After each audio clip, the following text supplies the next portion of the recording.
wafdi ballaadhan uu hogaaminayo safiirka dawladda waddanka Turkiga u fadhiya magaalada Muqdisho caasimadda dalka Soomaaliya ayaa maanta soo gaadhay magaalada Hargeysa caasimadda Somaliland iyadoona gigida diyaaradaha caalamiga ah Gaadhay International Airport ee magaalada Hargeysa ay wafdigaas ay ku soo dhaweeyeen wasiirro ka tirsan xukuumadda Somaliland iyo dad kale aad u badan wasiirka wasaaradda qorsheynta qaranka Somaliland Dr. Sacad Cali Shire oo warfidiyeenada kula hadlayay qolka VIP ee madaarka magaalada Hargeysa ayaa waxa uu sheegay wafdigan uu hogaaminayo safiirka dalka Turkiga u fadhiya magaalada Muqdisho ay u yimaadeen sidii loo xoojin lahaa xiriirka saaxiibtinimo ee ka dhaxeeya labada dal isla markaana wafdigan inta ay dalka ay joogaan ay la kulmi doonaan madaxweynaha Somaliland iyo xubno ka tirsan golihiisa wasiirada wasiirka wasaaradda qorsheynta qaranka Somaliland Dr. Sacad Cali Shire oo arrimahaasi ka hadlaya ayaa waxa uu yidhi wasalaatu wasalaam ala rasuulillah maanta oo jimcaha waxaan halkan aan ku soo dhaweynay وينلا جوجا وفتي هجامينا سفيرك تركيا حمر فديا يوفتي جنعسي ويقولنا كيمي محل هذا توبيا كيمي أو تركينا جددا كانوا يمدنا وحوي سيدي إنه حوشين لهين حرير كقطة دار كده حيلا بدنا وطن دينا أقالة يودينا وحتر يودينا سياسات با وحوفتي إنه شو جدونا الله يسنت إن شاء الله بإذن الله الكريم أنت هاي شوجانا وحلوكم مدونا مدحوينها وحنا لكم مدونا دور وزير بلكم مدونا وزير كريم هادبدة وزير كجناعسية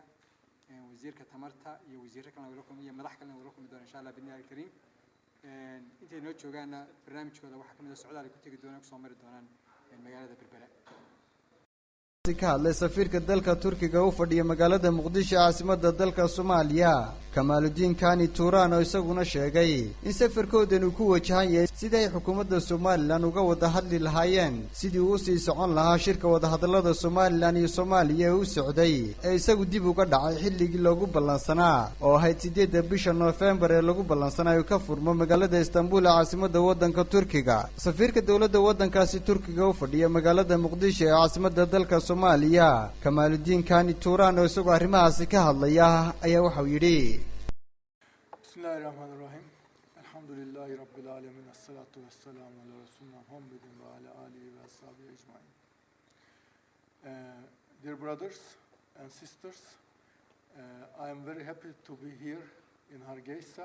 aad baan ugu faraxsanahay inaan nimaadno caasimadda Somaliland ee Hargeysa walaalayaal halkan waxaan u nimo socdaalkayga ujeedadiisu ay ahayd wax hoogaa shaqo ah iyo horumar waxaanuna doonaynaa inaanu horumarino dhaqdhaqaaqa ganacsi ee ka jira Somaliland intaasi waxa noo dheer inaan ka wada hadallo sidii loo sii wadi lahaa wada hadalladii Somaliland iyo Soomaaliya u dhaxeeyay ee Turkigu u dhexdhexaadinayay